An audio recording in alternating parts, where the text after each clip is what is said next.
Hello, friends. Do you have a moment so that we may discuss our Lord and Savior Minarchy?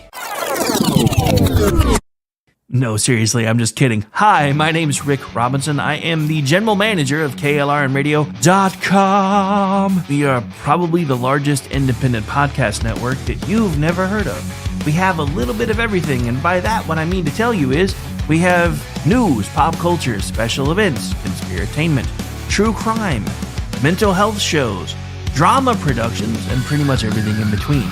So if you're looking for a new podcast home to grab a little bit of everything that you love all in one place, come check us out. You can find us on X under @KLRNradio. You can find us on our Rumble and our YouTube channels under the same names.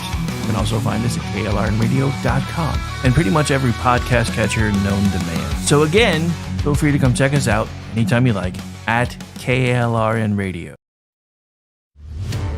Remember when entertainment was actually entertaining? When comedy was about being funny, movies were about telling great stories, and you didn't need a political lecture every time you hit play. Great entertainment still exists, it's just getting harder to find. Even the biggest streaming platforms leave audiences disappointed. That's why there's Studio TST, pure entertainment, real comedy, independent films, bold creators, movies, comedy, music, and more, and the home of fearless sketch comedy. That show tonight, entertainment the way you want it. Funny, creative, unapologetic, and agenda-free. Studio TST, the future of entertainment starts here. Join Studio TST today for just $5 a month. Everyone, this is JJ, the co-founder of Good Pods. If you haven't heard of it yet, Good Pods is like Goodreads or Instagram, but for podcasts. It's new, it's social, it's different, and it's growing really fast. There are more than 2 million podcasts, and we know that it is impossible to figure out what to listen to. On Good Pods, you follow your friends and podcasters to see what they like. That is the #1 way to discover new shows and episodes. You can find Good Pods on the web or download the app. Happy listening.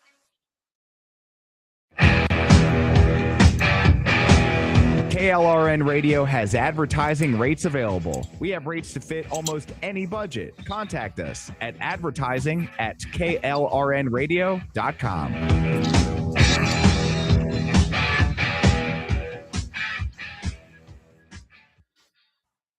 The following program contains coarse language and adult themes. Listener discretion is advised.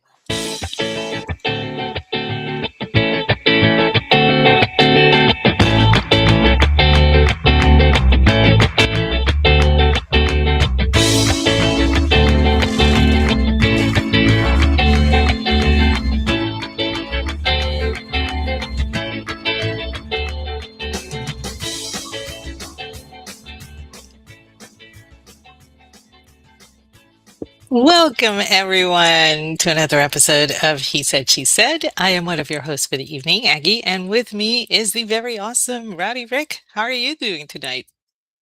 It's hot. I have the clip from Good Morning Vietnam running in my head right now. I was thinking of Biloxi Blues. I don't know if you remember that movie with Matthew Broderick. It's like, yes, I do. He's off. He's like, it's hot. Yeah, it's, and they're going to like basic. It's like Africa hot. So, Yeah. And that's why I always say, oh, it's hot outside. No, it's Africa hot. I always say that. It's Africa hot, yo. Yeah, no, it was, I think the high today was like 102. It's down to a cool 97 now though. So yay. We have a cold front coming through tomorrow, according to the weatherman, which is going to be weird because it's going to be like 97 tomorrow and then like 67 overnight. Are you serious? There's a cold front coming? Nobody told me. Which means my body's going to hate me Sunday because that's a really large swing and my muscles are going to be like, yeah, this sucks. We quit. So yeah. Good thing I don't do much on Sundays lately except for try to go to church and then usually climb back into bed. Anyway, so yeah, cold. Supposedly it's a cold front, but it's summertime, so it's more of a here's a little breeze, breeze front, and then you might see some thunderstorms. They were actually expecting those today. We didn't get anything pop. I I would love it if it would rain here, and then I would hate it as soon as it started raining, and then I'd be like, "Please let this be over." And as soon as it's over, please let it rain again. I can never be happy. I don't understand me. I mean, I I love it when it just rains. I for the do. record, folks, she said it. Just saying. I mean, I when it comes to rain, I love it when it rains. But if I have it in my head to work on a project or do something outside or go somewhere and it's raining, I feel trapped. And it's just like I don't want that feeling. So if there's rain on the schedule, I have to psych myself up, finish every single project, go wherever I need to go so that I could be ensconced in the safety of my house when it's raining. So if I don't plan it, then I get, impatient. Well, not really impatient, just I don't know. But if I plan it, if I know it's going to rain and I plan it, then it's okay. And if it doesn't rain, then it's fine. I can manage to do other things. I mean, as y'all know, my bathroom is being renovated, so I cannot see still if there is somebody working in my house. And I have to be doing something. I feel guilty if somebody's working in my house and I'm not doing anything. So, as y'all know, I have been redoing a lot of stuff in the house. Like a lot. I reorganized my entire utility room. I reorganized my pantry. I reorganized all my kitchen cabinets. I've been doing a lot of stuff. I've been refinishing tables. I've been refinishing furniture. I've been donating stuff. You know, so I've been keeping busy. And there's one part of the house that has driven me crazy, and that's where what?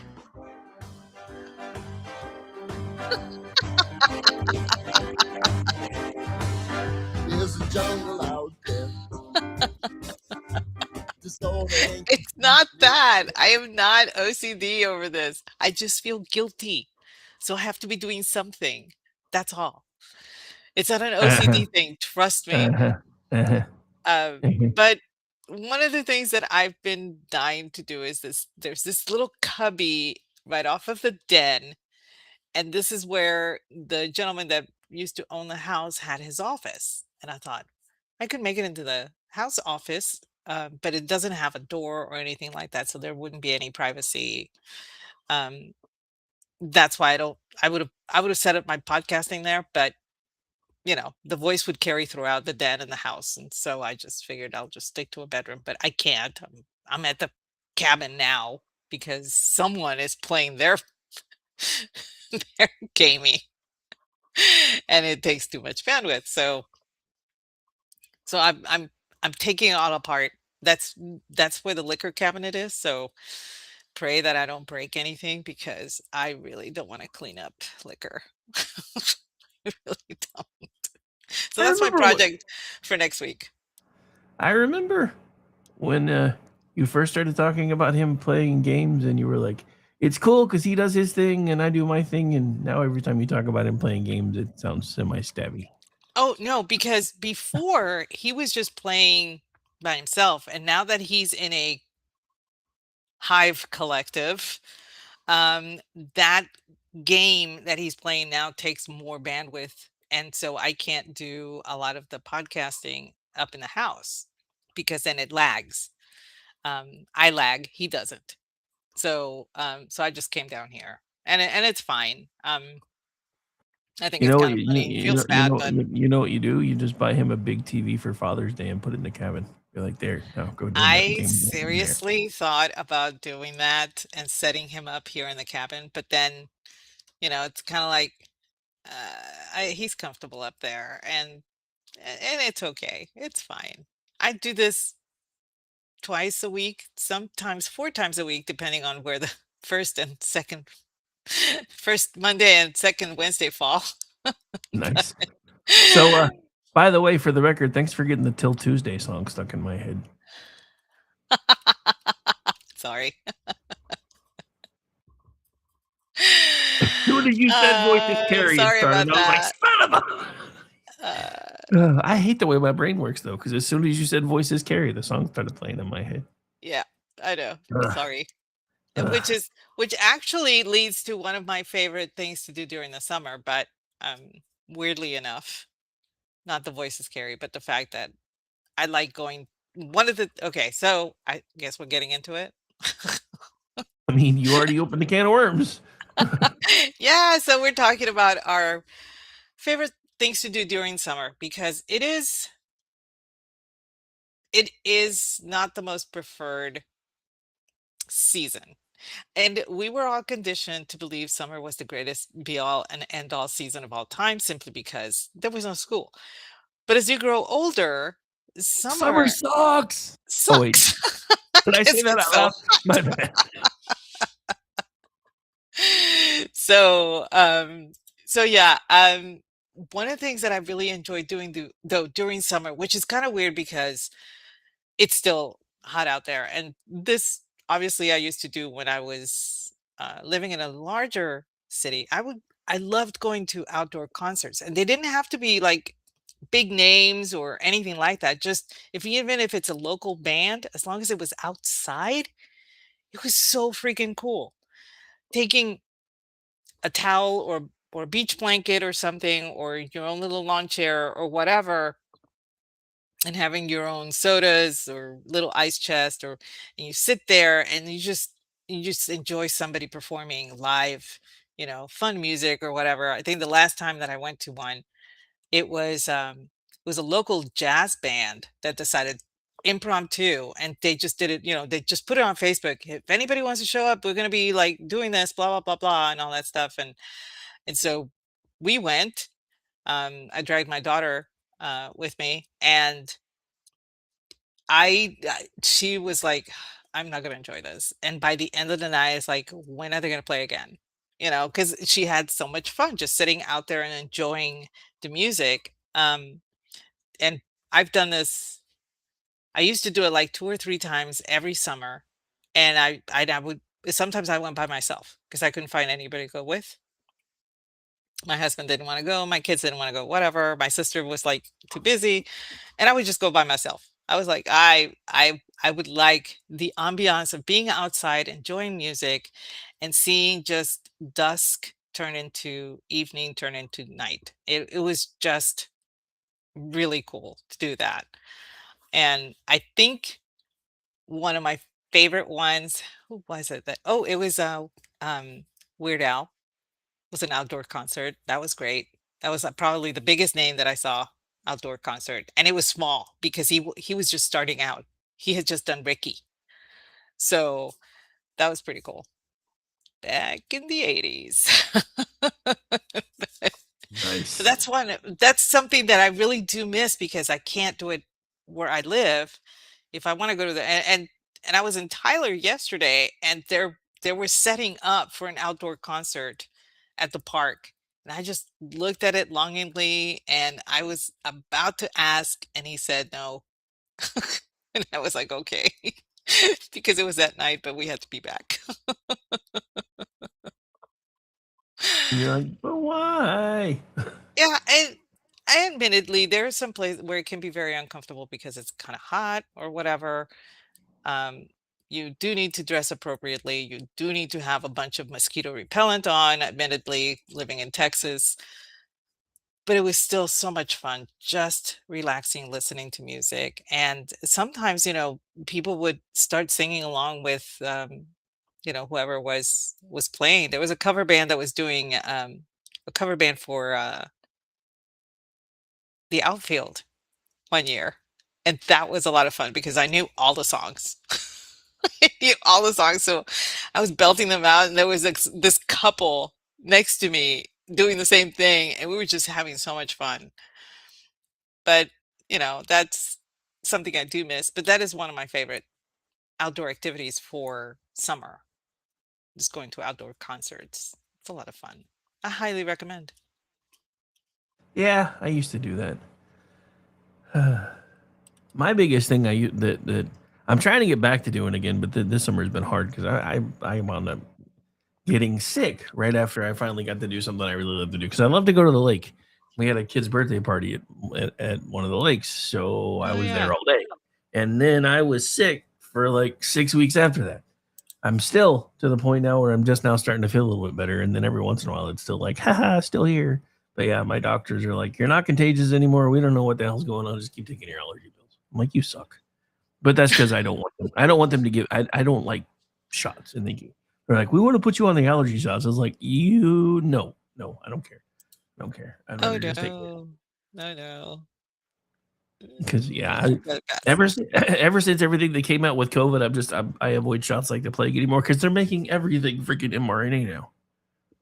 Yeah, I've noticed that too, and I'm kind of very leery about that. So, and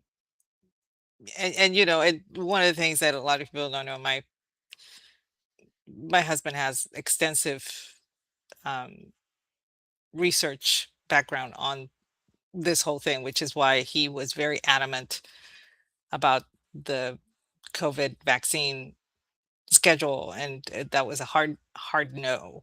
And luckily for him, he was he had already decided to like retire and everything, so it didn't really affect him, but it affected a lot of people in the military and a lot of people in you know that they were like, what, why can't this be my body, my choice? you know so Yeah, um it's funny how that's always my body, my choice till it's something else, and they're like, yeah, not this one. yeah, I know, it was that was anyway. But yeah, I'm very leery. I have actually spoken to my doctor about the whole flu shot situation, and I told her under no circumstances am I ever going to take the flu shot. And she asked me why not. And I said, because I've never taken it. She's like, you're serious? And I said, I'm deadly serious. I've never had a flu shot. And I have had the flu maybe 3 times in my life. So I have a good record. I have a good record. Let's keep it up. But anyway, moving back to our conversation, which I always like, Train of thought, derail, track one. I know, totally all the time. But it's kind of funny because a lot of people, the last time that I went to a concert, that jazz concert with my daughter, there were a lot of people that were there masked. I was not. And a lot of people were looking at me funny. But I did notice that several people decided to take off their masks when they saw me without one. Because it was by then it wasn't mandatory, so but people were still afraid. And it's funny, people are still afraid. But anyway, moving on. So, It's because we're all sheep and lemmings. I know yeah. I know you said you like going to the lake. Dude, I used to live in the water during the summer. That was Really? that was my whole thing when we were kids. Because my dad, when we lived in the country, would always take us to the lake. And then when we weren't living in the country, he lived in an apartment complex, so we always had access to a pool. Anytime the pool was open, I was there. I swam all the time. I love to swim. I still prefer, honestly, being in the water. And that's part of the reason why that's why I didn't do my show that night, because every time I was ready to get out, I was like, you know what? I haven't been swimming in like 2 or 3 years at this point. I'm just going to keep enjoying time in the water. And then Dang. before I knew it, it was like 8 o'clock, and I'm like, uh-oh.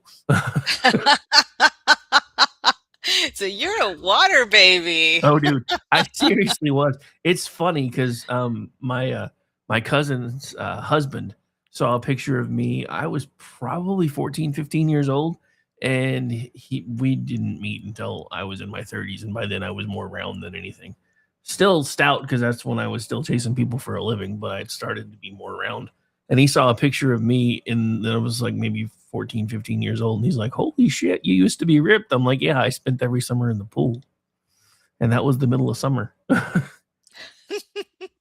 So yeah, I love the water. We actually, for the longest time, we had a pool in our house until I got to the point where I couldn't keep up with it. And then the now ex-wife didn't really like keeping up with it either. And I wasn't paying somebody $800 a month to come clean my pool. So, nope, wasn't doing it. I grew up poor, so it's kind of hard for me to pay for things like that. When everybody's like, "Why don't you pay somebody to come do your yard work or do this or do that?" And I'm like, I grew up having to eat government cheese. It's hard for me to just spend money on things like that when I have people around here that should be able to do it, even if I can't. So yeah, but I am learning my lesson. Once I get rid of the once former and again on and off again roommate who is back in the hospital again, by the way, I am hiring a housekeeper for a while because it's just I'm done. I want somebody else to clean my house for a while. Well, I guess I totally understand that because I've never had a housekeeper. No, I'll take that back. My German friend needed a job. She had 3 daughters. Her husband had just left her, and her job, you know, did could not support the 3 girls and herself. Why? She was making 900 euro a month, and 450 of it had to go to healthcare tax. So, for those of you who think that socialism gives you free medicine, you still have to pay the healthcare tax. You have to pay that insurance. It's mandatory. Okay, so because of that, she was barely making ends meet, and I told her, you know what, I would love it if you would help me clean my house, and she was like, I would totally do that. How often do you want me to come? And I said, you know, how much how much do you want? And she just wanted to make enough that she could support herself and her girls. So I was paying her 300 euro a month, and you know, that went much farther. And she was like, I know you're doing this because you guys are just being kind, because my house was never a mess. But it would make her feel good to come in, and she would do the bathrooms, and she would sweep, she would mop. There's no rugs, people. This is a German house made out of concrete. And she would do the windows, she would air out all of the comforters like the Germans do. I'm like, you don't know, she would put them outside in the window hanging out to air out, and I'm like, it's a comforter, not a duvet, but whatever, made her feel good. Um but that was the only time that and she understood that this was just a facade. This was just to save face so that she could have a job until she could find something that would pay better than what the job that she currently had. And she finally did. She was a bus driver, which allowed her to, like she said, stop taking my good charity. And I was like, okay. And admittedly, 300 euro a month for that was is pretty excessive. I don't know what housekeeping goes for nowadays, but my sister pays $200 a week for hers, which I thought was like, wow. But um, she comes in twice a week, and then every other Sunday. So whatever. Well, for mine, what I'm going to do is just a few times hire one of those places is like, for first time we'll do this for a couple hours for this much, because I don't need or want a permanent housekeeper, but I do want to get some things back in order.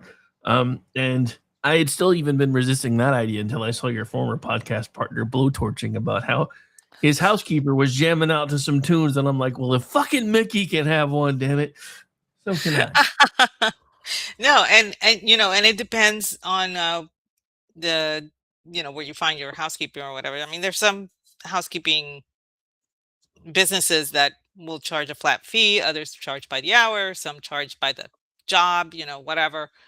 So it depends on what you're looking for. I wouldn't even know if I could find one to come to my house. It's so remote. It is so remote. It wouldn't matter, So because if you hired one, you'd be cleaning the other part of the house while they were working in another room. You'd be yeah, like, I because I can't. feel bad. I would, and this is horrible of me. I feel bad having a housekeeper seeing a dirty house. So I would like this is and my friend would be like, you have to let me clean your house. You cannot clean your house.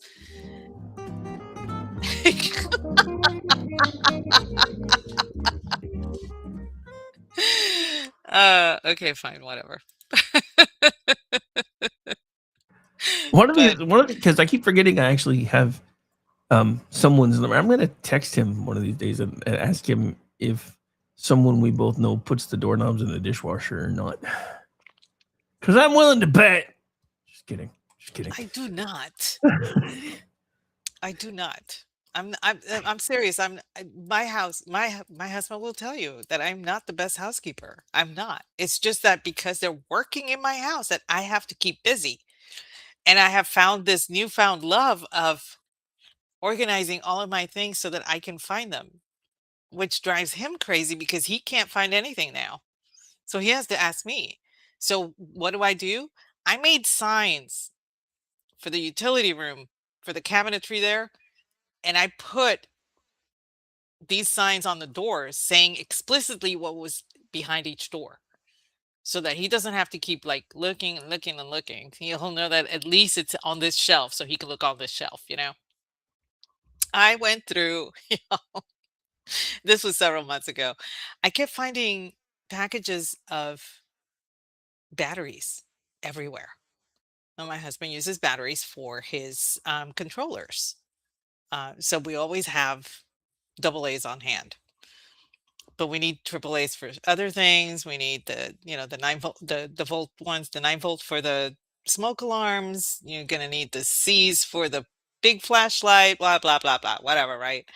They were everywhere. So I went, I ordered from Amazon a little container that has these specific holes for these batteries. And I went through it, I organized all of them, and he's like, "Are you OCD?" I said, "No, I just got tired of not having them in one location." They were everywhere in the house, y'all. And when I say everywhere, he had some on his desk. There were some on the back desk. There were some next to the computer. There were some next to the computer that does not turn on anymore. Okay, but he refuses to give it up because it was a massive computer. There were some next to the bookshelf. There were some on his nightstand. There were some on my nightstand that I don't know what they were doing there. There were some in the kitchen. There were some in the kitchen drawers. It was just everywhere. So I just decided to put them all in one place. And now everybody can find the damn batteries. We're not buying as many batteries as we were buying before. Well, now you can tell your husband that one of your work husbands asked the same question and kept playing the monk theme. So I don't know. Maybe there's a little bit of OCD that's starting to come out. I have no idea. All I know is that I've this has incentivized me to organize my house because I cannot stay still while people are working in it. So my daughter suggested that the next room to be renovated should be the kitchen.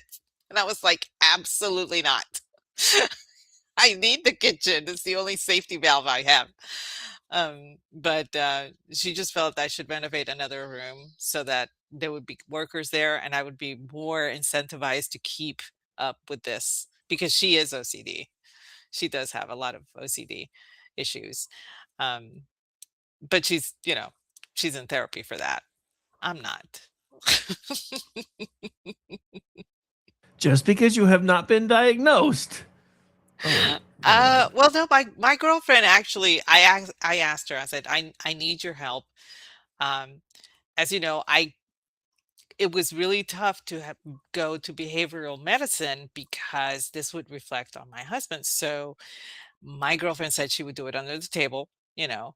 And so I would call her up and I would tell her, what was going on with me. And she giggity, actually giggity, giggity, giggity. she actually told me that I do have some issues with anxiety, but what really was interesting is that she told me that noises tend to set me off in certain ways and that I needed to be careful with noises. And I was like, "What? That's not true." I thought she was making that up. And sure enough, I am a little neurospicy when it comes to noises. So who knew? She did. But that's pretty much all she found. She didn't find any serious OCD issues. She didn't find any other stressors. So that was kind of cool. A relief. She was probably afraid if she said you were OCD, you were going to break out your machete. So, No, I like her. She's cool. uh, She's got two twin daughters and a son, and yeah, her what Steven twin just did. and it's funny because she told him, it's like, "Oh, of all the universities I don't want you to attend is UT. I don't want you going to UT. That is a mess, blah, blah, blah, blah," because she got her doctorate there. And she's like, blah, blah, blah. And what happens? All 3 of them go to UT. Steven, I'm willing to take that a step further. Prepping is socially acceptable hoarding. That's all that is. All that is. Listen, my hoarding, I can control my as a matter of fact, I'm working on it. Because, That's what every as hoarder y'all says. I know, as y'all know, I have furniture that I continuously flip and use, and then I will donate. And it's something that brings me joy. And I am now in the process of arranging with my church to actually donate the pieces that I have flipped so that they can either auction them off or have a raffle. And bring money to the church, which, everybody wins. I get to play around with all my toxic chemicals and, deadly, the tools and stuff like that. And they get the benefit of having my furniture that they can auction off and get money for. So it's a cool idea. But anyway, Yeah. Anyway, that is so something that I do like doing during the summer, though. No yeah. matter how hot it is outside, I want to be working on a piece of furniture outside.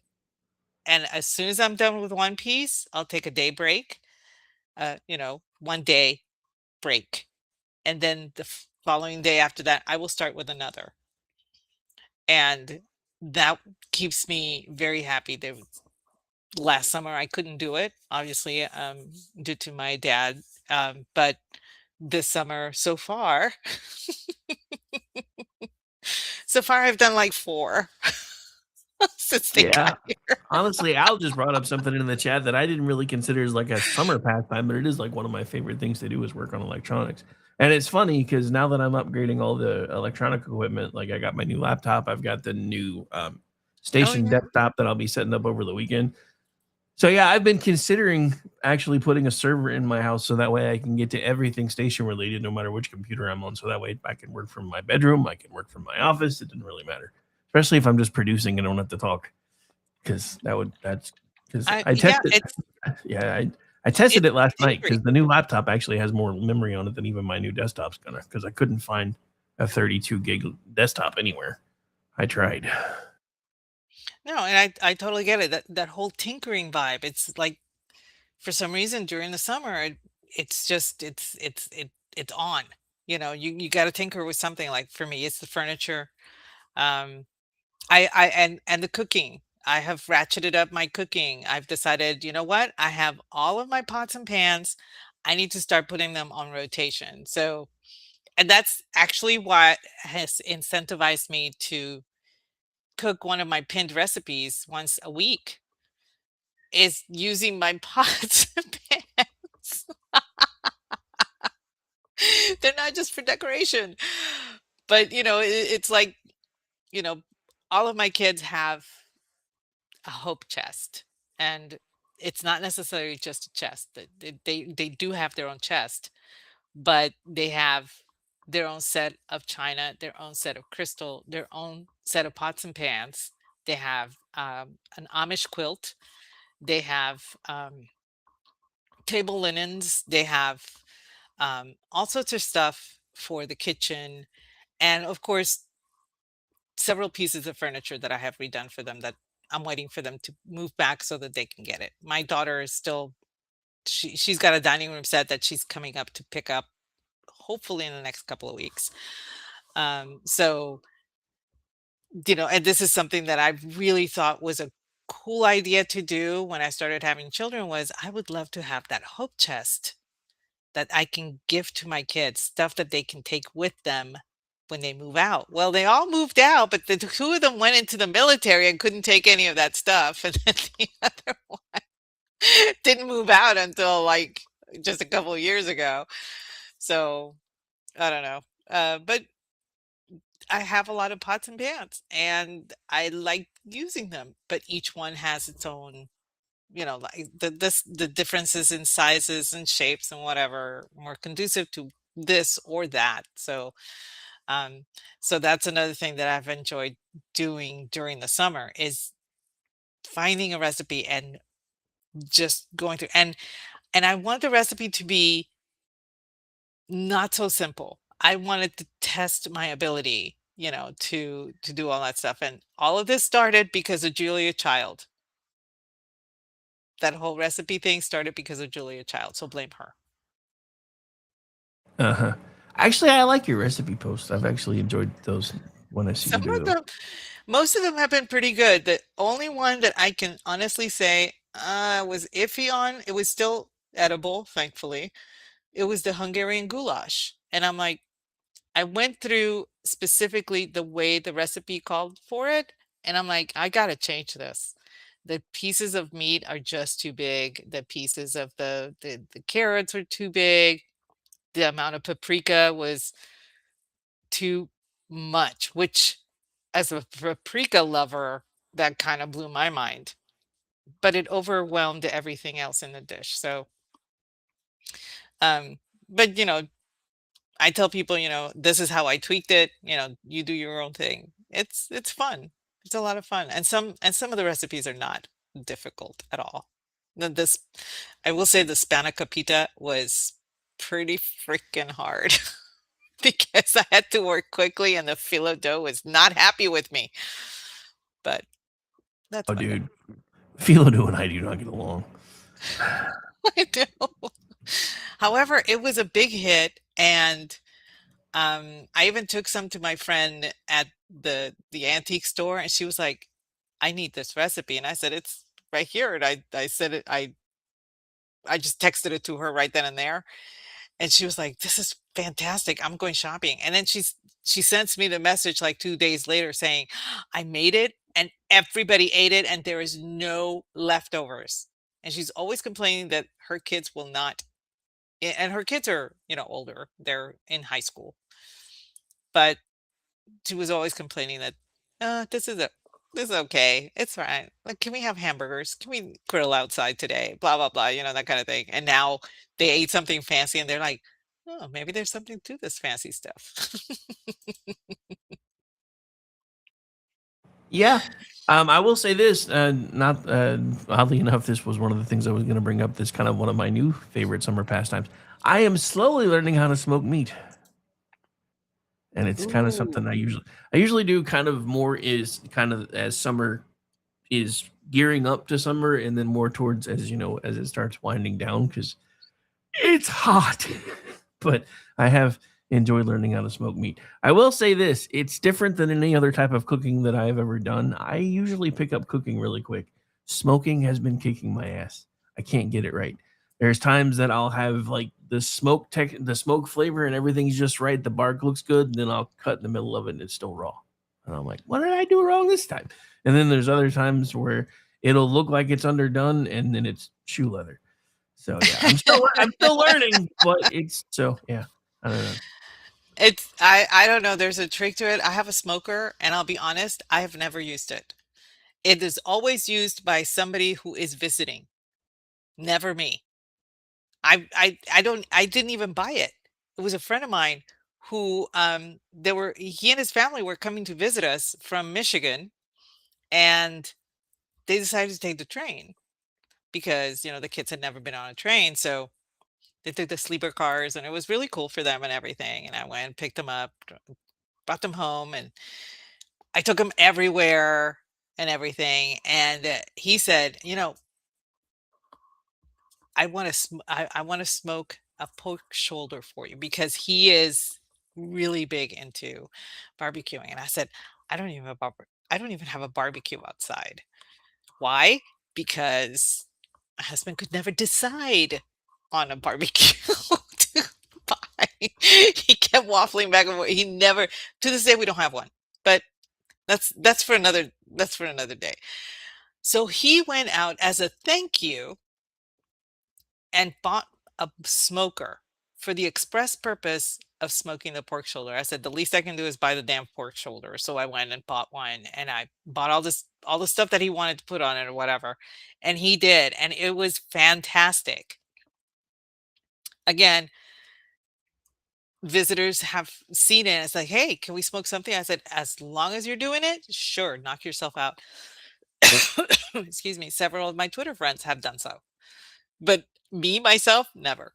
I've never actually smoked anything in that smoker. And I feel bad. but Maybe I should learn it. I don't know. Because I do enjoy cooking outside during the summer. Even though it's hot outside, there is nothing for me more fun than actual charcoal barbecue. And not the propane tank, not gas, doing the charcoal briquettes. It just This is what we did in Puerto Rico. Growing up, my every single one of my uncles had a little hibachi. Always. They always had a little hibachi. And um everybody had the bag of coals, and everybody had the lighter fluid, and and that was the communal thing. They would light that up. The men would stand around drinking their rum and coke or whatever, or beer, whatever. The women were over here doing something else, probably the side dishes. I don't even remember, but the kids were always running around, you know, and it was always who can get closer to the hibachi without getting screamed at. Nice.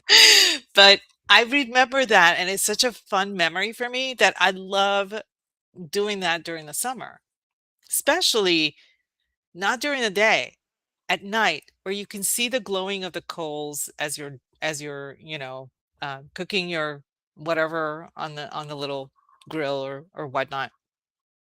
And I miss that. And I have expressed my desire for having a little hibachi and doing all that. And so what happens? We start looking at them, but he can't decide. So yeah, I'm probably gonna go out and get one and bring it home. And he's like, "This isn't really what I was looking at. I was looking for something more like, no, this is what we're having. I'm done. I'm done waiting. I've waited years for something." But honestly, we have a little fire ring, and sometimes we'll actually just put wood in there, and there's a little tripod where we can hang a grill, you know, um, and cook there. And we've done that. So, and I think that's why he's like, no, we can do that instead of buying an entire Blackstone or whatever. And I'm like, I want the Blackstone. The Blackstone looks cool. It's really neat. But no.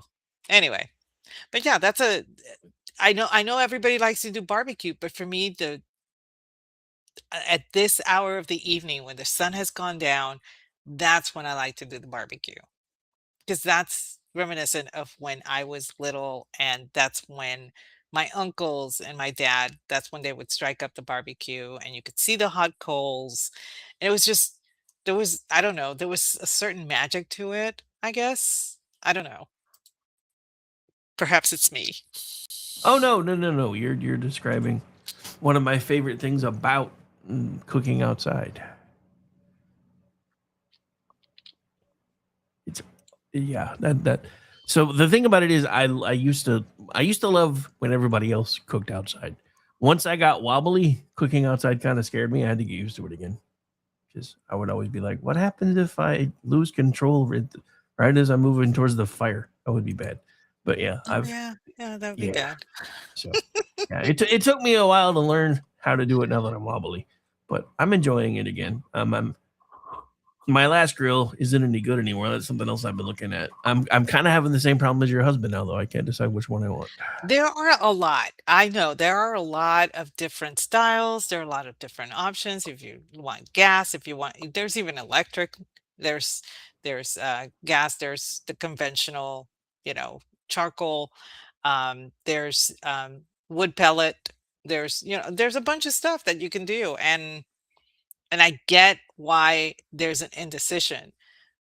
But his indecision isn't on what kind, but also what style. So he keeps looking at the Blackstone, but then here's the Weber, but then over here is the this, and this one has this, and this one has that. And I'm like, I don't want the bling. I just want the surface where I can cook outside. That's it. I'm not picky, but he's very picky. So I'm still waiting. Yeah, for me, it's because it's funny because I used to, so when my dad was the age that I am now, which was over 20 years ago at this point, I made fun of him because that's when he started complaining that he couldn't eat charcoal grilled stuff anymore because it started tearing up his stomach. And I was still in my 30s, so I'd still had an iron stomach back then. So I'm like, you're old. Now I'm in my 50s, and the last time I ate a charcoal hot dog, I thought I was going to die the next day. So that's what I get for making fun of my dad. So yeah, I am officially now Hank Hill. I only want propane and propane accessories because yeah, smoking doesn't seem to do it as bad as the charcoal does. But I don't No, know. no, my smoker is actually electric. And so we use the wood pellets in it, and the applewood or hickory or mesquite or whatever the hell you want to throw in there. We have our own hickory out here, so we never buy the hickory stuff. I just keep hickory, you know, and then we just cut it up and put it in there. But like I said, I really should learn how to use the damn thing. My friend actually asked me, "Do y'all still have the smoker?" I was like, "Oh yeah." "How often do you use it?" "I don't." But all of my friends tend to do so. He's like, "As long as it's getting some use." So, but hopefully they'll be visiting. It's really weird. Their kids are their youngest is about to graduate college, and I'm like, "Has it been that long since you guys came to visit?" Because he was only 11 at the time. Yikes. Anyway, but let's see. What else do I like doing in the summer? Oh, I like to go to the state parks and go hiking. I really enjoy that. And I know it's not for everybody. Walking in a direction that you don't know where you're going to, or for whatever reason, I get it. Some people are like, yeah, that's not for me. But for me, hiking is just, it clears the mind. You're just walking. You're not there's it's all about the journey, not the destination. And I really enjoy that. And I tried doing it during the springtime, but I don't like it as much. I like it when it's warmer and when everything is super green and has bloomed, and there's this warmth that comes from the ground itself. Um, and I guess it's kind of like there's an ecosystem vibe, like a terrarium vibe going on when you're walking through these areas. Excuse me. So going on hikes, I really enjoy that during the summer. The camping I prefer during the spring. So I really can't say that I like the camping during the summer, but the hiking, yeah. Yeah, I used to love hiking. It's not something I can really do anymore. I'm trying to get back to that though. That was actually kind of my plan for this summer before I realized it was going to be don't go outside or you're going to be sitting on the surface of the sun hot for a good portion of the summer. Because That's true. yeah, but that's But the other thing is now that I'm older, he never used to bother me. But and I think I came really close to heat stroke once when I was working during the summer and I was working security for a bunch of soccer fields and they wanted us in our class A uniforms. And me like a dumbass, our class A uniforms were black. So I'm out in the 100-degree heat in black dress shirt, black dress pants, bulletproof vest, the whole 9 yards on, and after 3 hours I'm just like dying. And yeah, I'm pretty sure I came really close to I know I had at least heat exhaustion. I don't know if I was quite the heat stroke yet, but ever since then, heat and I don't get along anymore. I can't get too hot and I can't get too cold. I've become Goldilocks, and it's annoying because shit like that never used to bother me. It's No, annoying 'cause that never used to bother me. I'm cold natured all the time. I'm not even joking. I wear the long socks and sweatpants in the house. And, and it's 78. I'm not even joking. It's 78 degrees in my house and it's still too cold for me. Work that out. I can't. I can't make it work in my head, but it's true. However, Yeah. but The like, irony is for me, I don't usually get too cold until nighttime because, like, during the day, which, we were talking about this a little bit off air, my air conditioner is old, so it doesn't do very well. So I have, because during the day, I like it as cold as possible. So I have a window unit in my room. And I think that's part of the reason why being in my office now has made it so much more just terrible. Because during the day, my window unit is set at like 65. I have to turn it up to like 72 when I go to bed, though, because that's another reason why I got so damn sick. I was enjoying the cold so much that I kept falling asleep with it set on 65, and then I would start snoring and get like oof. fucking ice cubes in my lungs from breathing in the cold air. So yeah, I had to start weaning myself off and turning it up before I go to sleep. I don't know. I'm just weird. I'm No, embracing my weirdness. no, I totally get it. I No, mean, you like don't. I said, would okay, so you're a water baby, you love being in the water, swimming and all that stuff. No, I cannot be, I can't unless I'm by myself and the pool is private, then I'll get into the pool. But I cannot be in public. So I enjoy being by the water. I enjoy being, you know, that's fine. But, like a lot of people are like, "Oh, aren't you gonna get in?" No, absolutely not. I refuse to. I used to, my kids would love to go to Schlitterbahn, and I'm like, "Okay, but we're gonna get shots first." Because I'm just not dealing with you getting sick on account of you going there. And they were like, Nice. "Mom, it's not bad, blah blah blah." I said, "No, there's a lot of people there, which means one or two of them will be sick with something." And sure enough, one of my daughters went to Schlitterbahn for a school function, blah blah blah, and she came down with something. And I was like, and she was like, "Please don't say I told you so. I can't take it. I can't take it." And I said, "I'm just gonna take care of you, honey. That's okay, blah blah blah." And but for me, I never liked water parks because they just seem like petri dishes to me. But going to a swimming pool, that's that's okay. That's fine. I'm too shy. I I will wear a bathing suit, but I have to have a cover up on it, and I will not get in the water. So you'll never see the bathing suit anyway, which is why I seldom wear a bathing suit. I just wear shorts and a Nice. t-shirt. Yeah. Yeah. Uh-huh. I'm not gonna play the monk theme again, but I almost played the monk theme again. Because you were No, like, I'm I can't go swimming unless it's just me. no, I'm too shy. I don't want people looking at me in a bathing suit because it, I can't.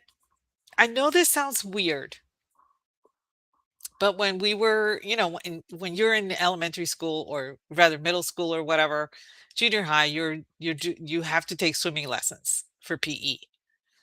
And I was there taking, and my bathing suit was very modest because that's what my mom bought me.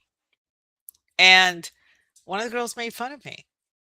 And she made fun of me not because of my bathing suit, but I looked because of the way I looked in the bathing suit. So I always been very shy about being out in a bathing suit. Now, I came to find out later that she didn't like me in the bathing suit because I looked better than she did. She was a ballerina. Go figure. And that was her issue. And this came from one of her friends. And they said, I'm sorry that she said that, but the truth is she actually said that she didn't like you in that bathing suit because you looked better than she did. And I was like, well, that's nice to know, but the damage had already been done. And that has plagued me for years That's not to say I haven't been out in public in a bathing suit in a public beach or in a public swimming pool or anything like that. We used to go to South Padre Island all the time, and I was fine and everything. But as I grew older, my body changed because I had children or whatever, and I'm like, yeah, I'm not doing Yeah, that. I've seen your picture. Shush. I look like a I'm just fucking not Mr. doing that. Potato Head. I look like Mr. Potato Head, and you're over here complaining. Whatever, whatever. No, but no, seriously. Okay, so so remember how you put that song in my head earlier? With the way Yes, you keep emphasizing the word public, I have the entire Ron White bit running through my head now. in public. I was not drunk in public. You threw me into public. I was drunk in the bar.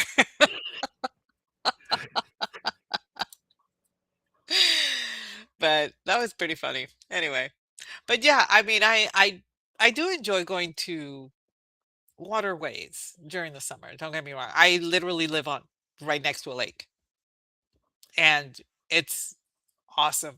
One of my favorite things to do in the summer. I will get up, I'll get my coffee, and I will sit outside as the sun rises. It's nice, it's cool, it's quiet, nobody's bothering me yet. I haven't started with my Twitter shit posting.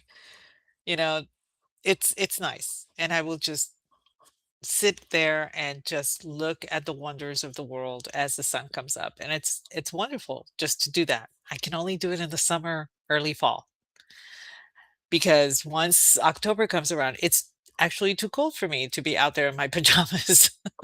So, and the thing is, I'll put on a robe, but it's too hot for the robe.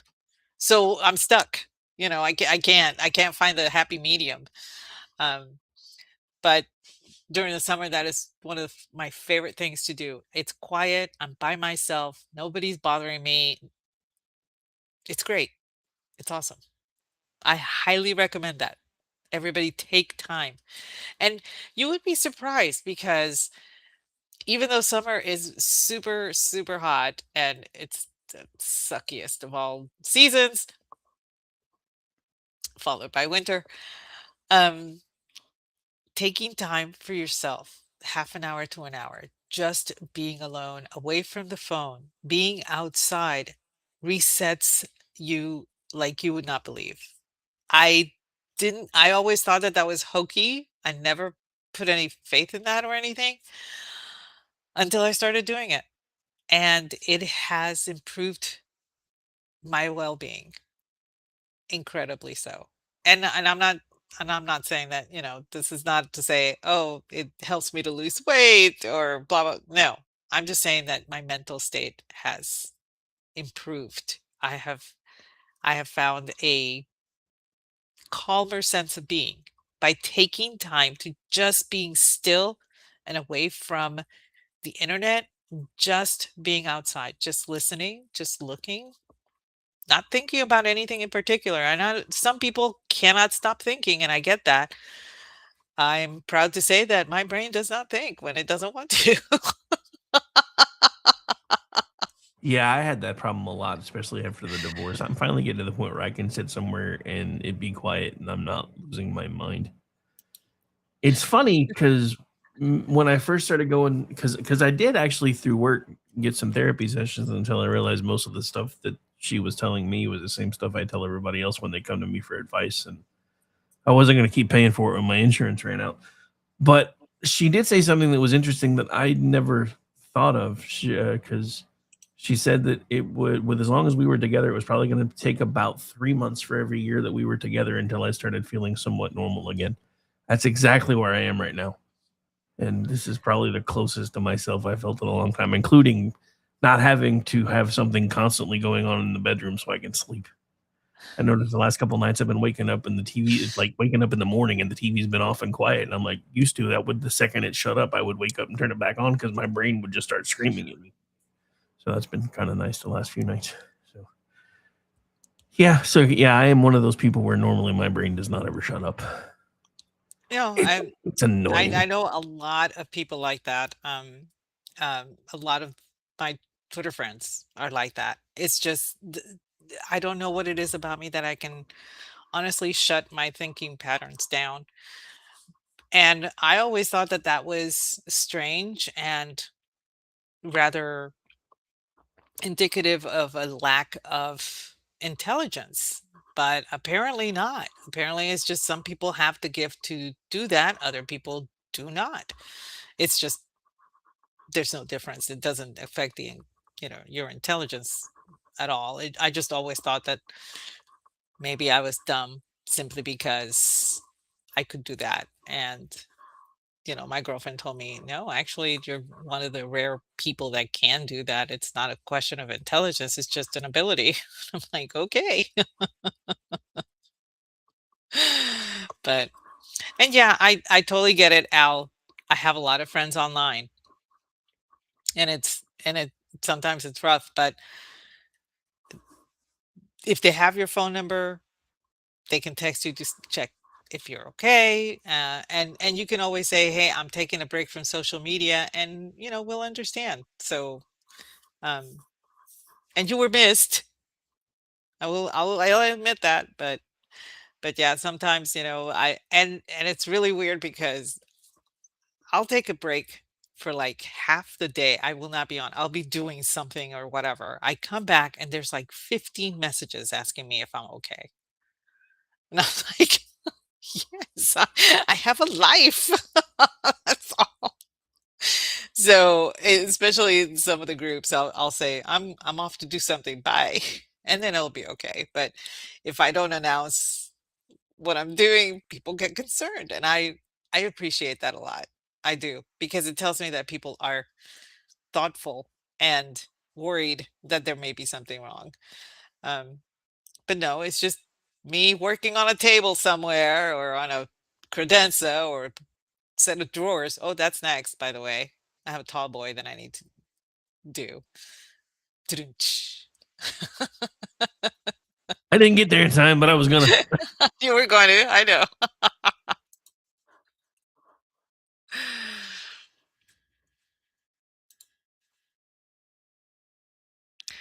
Let's see. What other stuff do I like doing? It I think one of my favorite things is going on a road trip, but the way I do my road trips are just 1-day trips. And the Yeah, reason I got used to doing that was that I had a pet to come home to that I had to let out and everything. So, but road tripping is actually a really cool idea to do during the summer. yeah. I usually at least once a month take the kids out and we try a new barbecue spot or something, so I can compare how their smoked meats taste to mine, so I can figure out what I need to do better.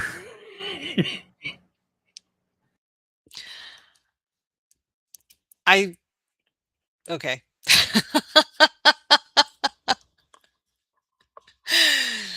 Now, usually what we used to do was we had the map of Texas, but it got to the point that we had to actually section the map of Texas into quarters, or rather thirds.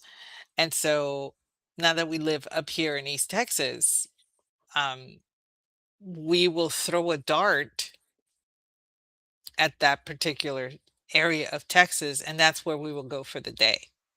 And sometimes it's in the middle of nowhere, so it's got to be the closest little town to it. And no lie, one time the town had 209 people. It had a post office, it had like 5 houses and a grocery store, a little like a drive-in grocery store. So we went and we hung out at the grocery store and we asked questions and everything. And they said, well, we never get anybody to come here and blah, blah, blah. And so they told me all about the area. And they went on and on and on about some kind of soap opera that was happening with one of the houses down the road. And oh, and how they had found a dead body on the railroad tracks. And all I could think about was, is this where Stand By Me was filmed? Because that's what popped into my head was the movie. And that was probably the oddest road trip that I ever took. But most of the time, we land near a fairly sized town and we'll partake of whatever they, you know, favorite mom and pop dining place or whatever and hang out for a bit, tour the place, walk around the plaza, take pictures of, whatever, and then, head on home.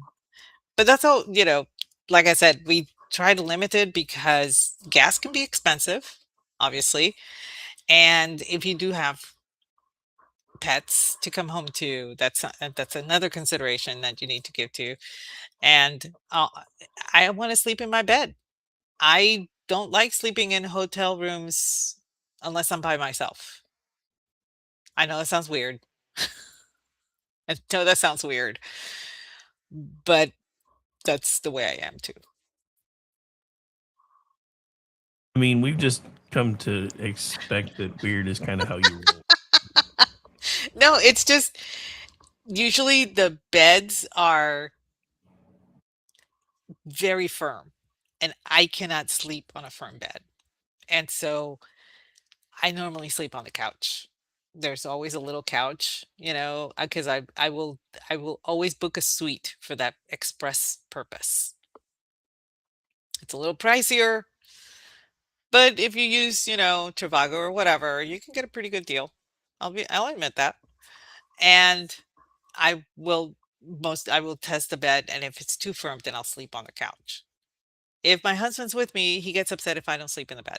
So I will sleep in the bed and be uncomfortable all night long and then be cranky in the morning, and then he doesn't understand. So rather than avoid all the drama, I would sleep on the couch. But no, he's like, it makes him feel bad if I do that. And I'm like, it's not about you, it's about me.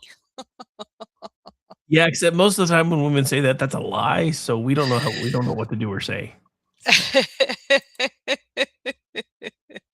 Just point that out.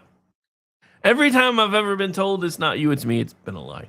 So, I mean, it's not usually for such innocuous things as I can't sleep in the bed because it hurts my back. Because, yeah, that was actually kind of the opposite for me and my now ex-wife for quite some time. For the longest time, I had to fall asleep in my recliner before I could move to the bed.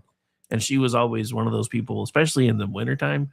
Dude, Mhm. like the second the sun went down, she's wanting to go to bed. I'm like, dude, it's like 5:15. I'm tired. The sun's down. I want to go to bed. Okay, well, I'll see you probably about midnight or so if I'm lucky. So she always got mad because I would be like up half the night, and I'm like, dude, you knew I worked nights for a reason when we met. I don't sleep during the night. I never really have. And as we stayed together longer, that became more and more of a problem. I had, it's really weird that you bring that up because I used to be able to, I'd be in bed before 10 and I would sleep all the way clear through 7 o'clock in the morning and no problem. But when my husband was serving in the Sinai, and then when he was in DC, I couldn't sleep because he wasn't home. And I would literally exhaust myself until midnight. And then when I heard the train whistle, that's when I would fall asleep. To this day, I stay up until midnight. Even though he's retired, he's here, nothing going on or whatever, I still stay up. I have not been able to condition myself to go to sleep around 10 the way I used to. And um, I can't seem to change it. And it has proven very, very difficult because I want to sleep. I want to sleep. But I can't. I can't fall asleep until around midnight.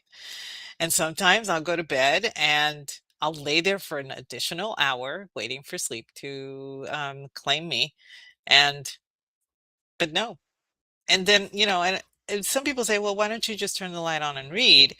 I could do that. But one of the things that a lot of behavioral doctors tell you is don't do any activity in bed that doesn't belong in bed. Don't even play it. Don't even play it. Fine. In other words, don't watch TV, don't read, don't do crossword puzzles, anything of that kind, because your body then thinks that you should read when you're in bed. So that's why I just lay there waiting for sleep to come instead of. However, there are nights that I suffer from insomnia, and I'll get up and I'll go to the den and turn on the light and read. You know what I And discovered? Well, Mhm. first of all, you just killed all my joy because you wouldn't let me hit the button. There. But also, you know something else I discovered though? Reading shit like that actually stressed me out more because I could be doing, but if they say if I do that, then I won't be able to sleep. And I'm like, I already can sleep. What difference does it make? Yeah, if you're not able to sleep, then go ahead and do it. But yeah, the one thing I was gonna say, and I don't know if you've tried this or not yet, because I know you won't do the other thing that works for me, because that's one of the reasons why I got my medical card, because it helps relax me so I can sleep. Yeah. But something that works almost as good for when because I have been trying to cut back on the medical stuff a little bit more now that I'm not hurting as much. Is melatonin. I take that a lot at night when I'm ready to go to sleep, and that actually seems to help me. So I don't know if you've tried that or thought about it. I've tried melatonin, and here's the thing. I'm a super lightweight. Everybody knows this. This is not a secret. I am very lightweight when it comes to medication. Um, so I got some melatonin, and it said to take 2 tablets or 2 capsules, whatever it was. Now, I've read the instructions, and for my age group, for my size, whatever, it said 2 capsules. So I took them. I was jittery. I was like, I wanted to crawl out of my skin. I was tossing, I was turning, I was, I couldn't, and then finally I collapsed and I went to sleep. So the following morning, my daughter asked me how I slept, and I said, oh, it was weird. I took the melatonin, but I was like, I wanted to crawl out of my skin. I don't know what's going on, and blah, blah, blah, and all this stuff. And she's like, how much did you take? And I said, 2 capsules. That's what it says. And she looks at me, Mom, you're the one that tells me you need to cut all your medicine in half because you're such a lightweight. And I was like, oh, right. I didn't think about that. And so the following night, I just took one, and that relaxed me enough that it helped me to sleep. But if I have about of insomnia, melatonin's not gonna even touch it. I just can't. I can't sleep, and I will stay up. The last time that I had insomnia, I stayed up throughout the whole night, and I was not tired during the day, the following day. I was fine. It was almost as if I just did not need sleep. I wasn't tired. I actually ended up cross stitching. I read my book for our podcast. I finished a crossword puzzle that I found, and then I watched Highway Patrol on Okay, TV. It was late nice. night, So, obviously. folks, we found a live shot of Aggie on the full dose of melatonin.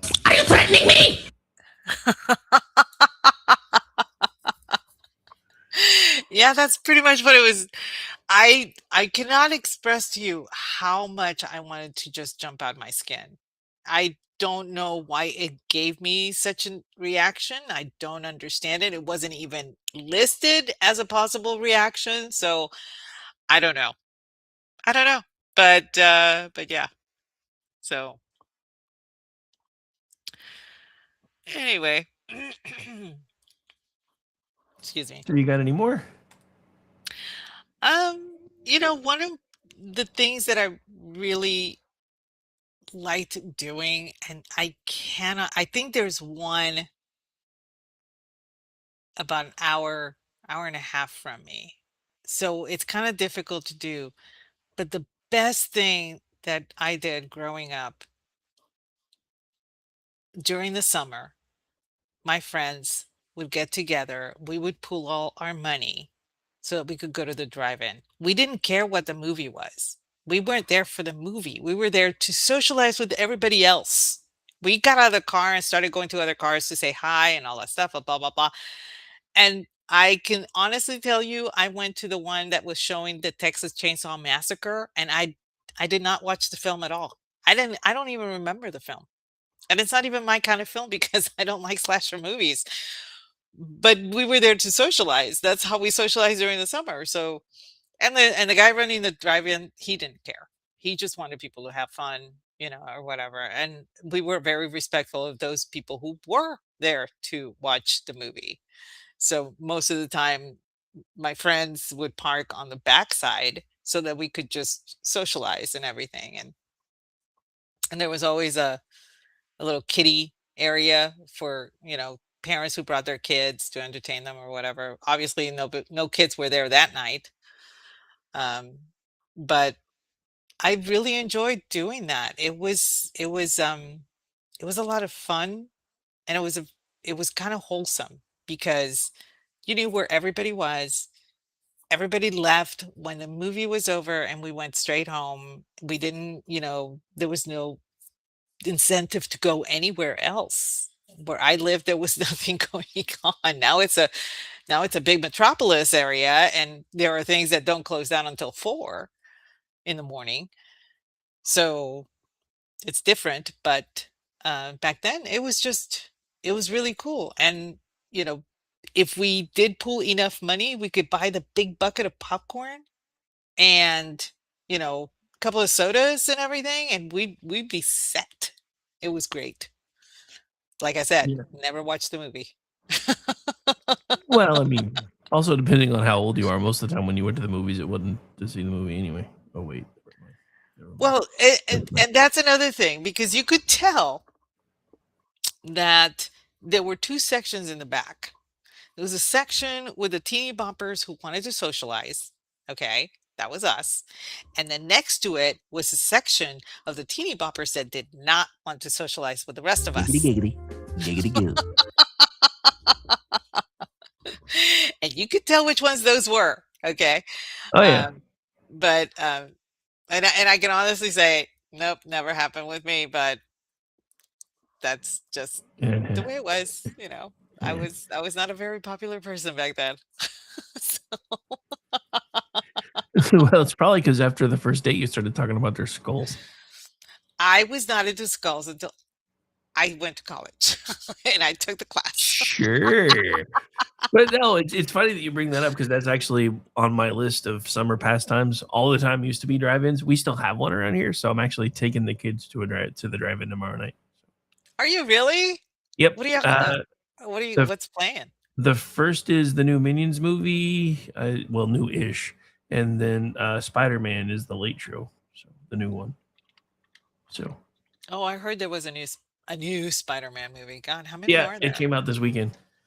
Shit, I don't know. I've lost count. They rebooted it so many times. Yeah, so I But I'm so done. I'm yeah, sorry. I am done.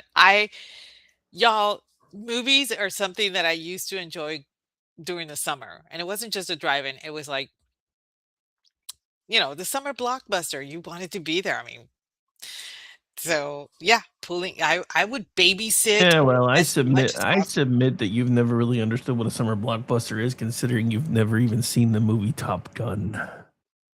Listen, throwing shade is not gonna make you my friend. Okay, so moving on. I know. I need to do that before I die. I get it. So, but Yeah, you we need would go to you the need to at least movies. watch the first one, so when the third one comes out, you can watch the second one finally. Oh my 'Cause goodness, there's gonna be a third one? yes, it's already in production. Wow. Okay. Anyway, so, you would go to the movies during the summer because that's when the big movies would come out. There's only 2 seasons for movies, the summer and Christmas Day. Thanksgiving, it was okay, not a big deal, but because of all the football. So, but Christmas Day was the big one, summer was the other. Those were the 2 big ones.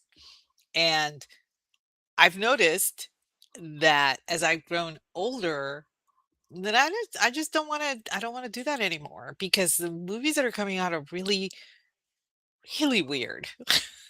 Well, And for me, it's not even that. You're right. A lot of the movies suck. The interesting thing that I saw today is there are two different movies running at the same time with the same three central cast members in the same two movies. The Odyssey and the new Spider-Man have like two or three of the same yes, people in there, and yes. I thought that was kind of weird.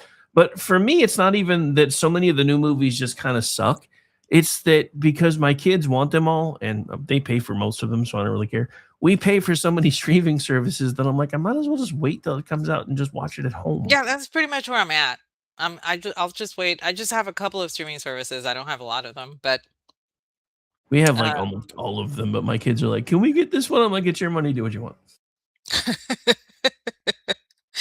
but I I mean, don't I know if call them you kids, but they're in their 30s now, so I'm trying to teach them that they have to figure out what they can and can't afford right. to do because I'm not going to be here for forever. That's true.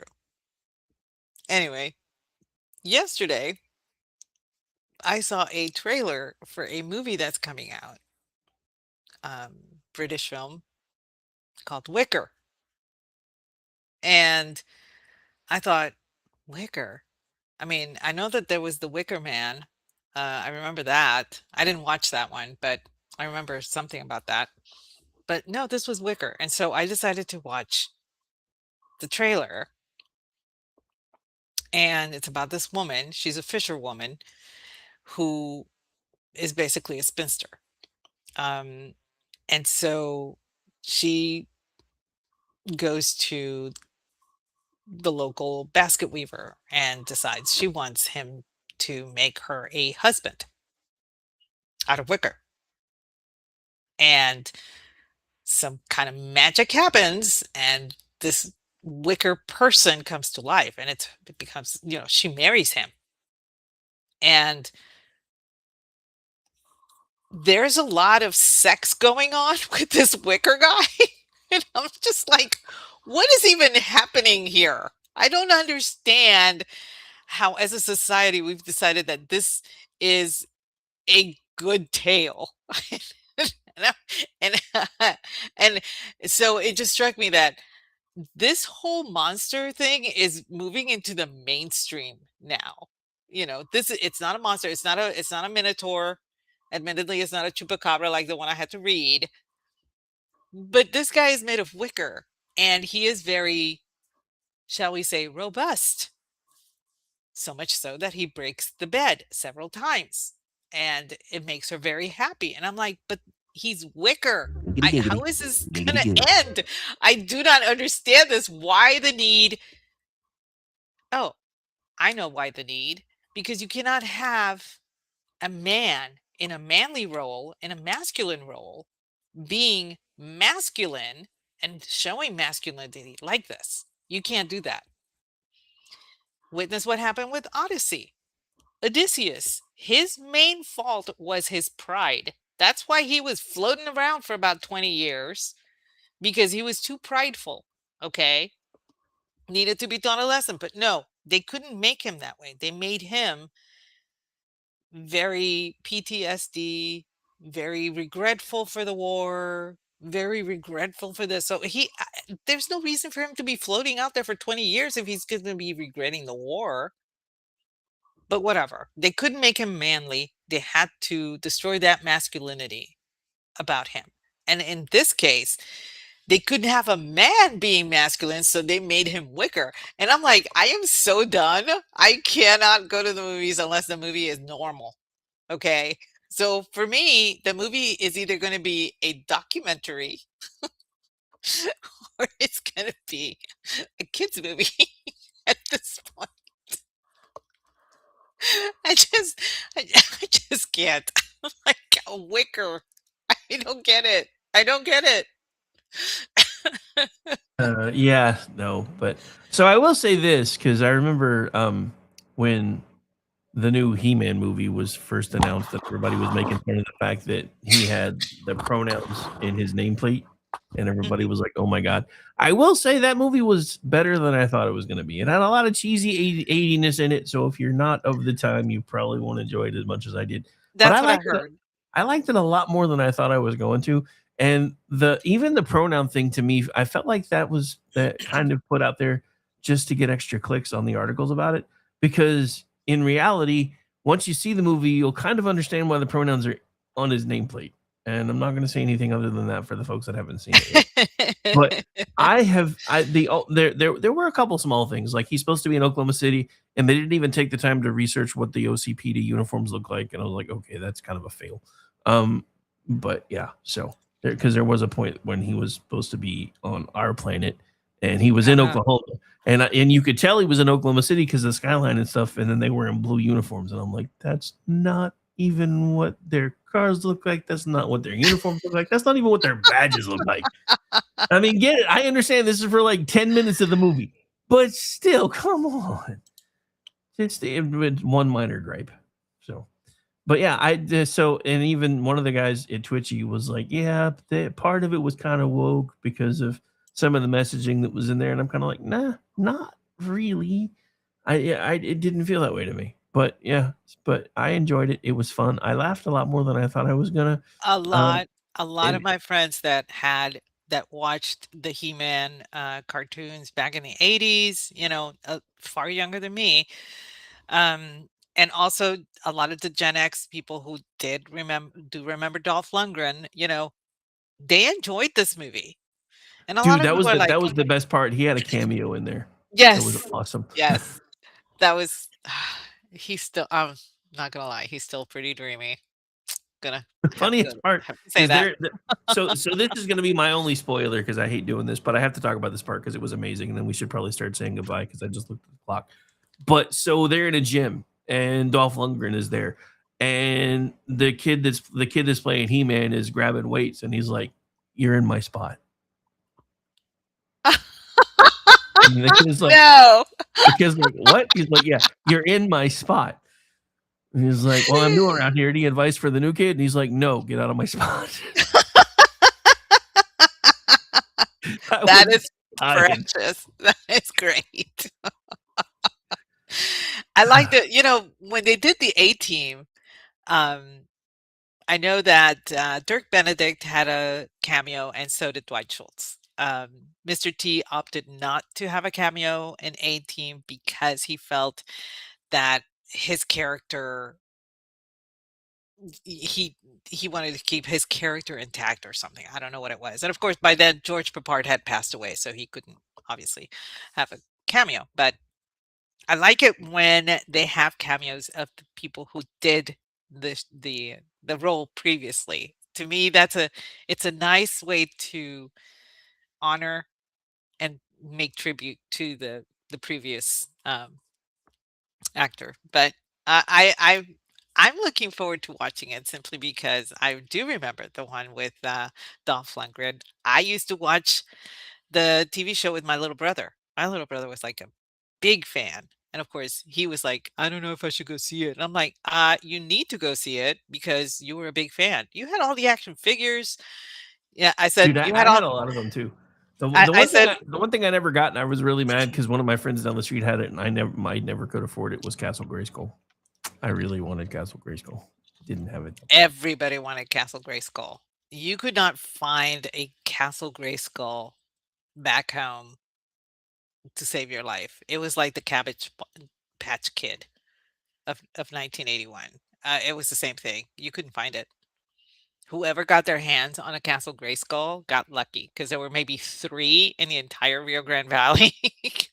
From what I can remember. It actually made the news that people were looking for this stupid toy and they couldn't find it. Yeah, And, that was actually and really. back then we didn't have Amazon. We didn't have anything like Yeah, that. So there wasn't anything like that. I mean, there were like some catalogs and stuff you can order from, but you couldn't get everything from the catalogs.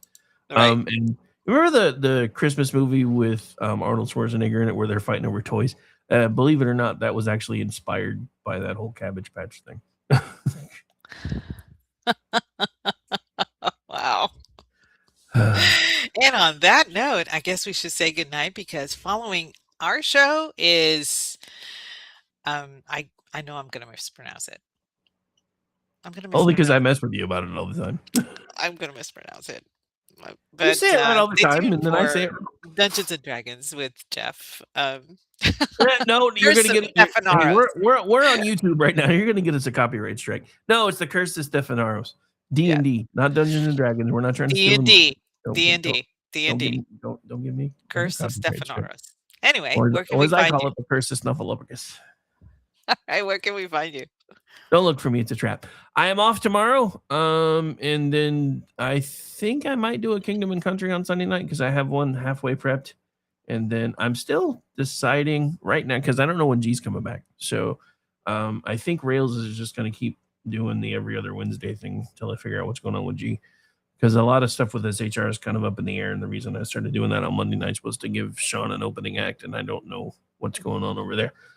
So, yeah, just check the schedule. You can also find me on X at RowdyRick73. You can find me as an occasional contributor at places like misfitspolitics.com, loftusparty.com. I also produce a Loftus Party podcast, which drops on Tuesdays. And hopefully I'll be back writing at Twitchy again next week now that I have a functional laptop again and I don't have to sit in this sauna all the time. It's a sauna in here. Ugh.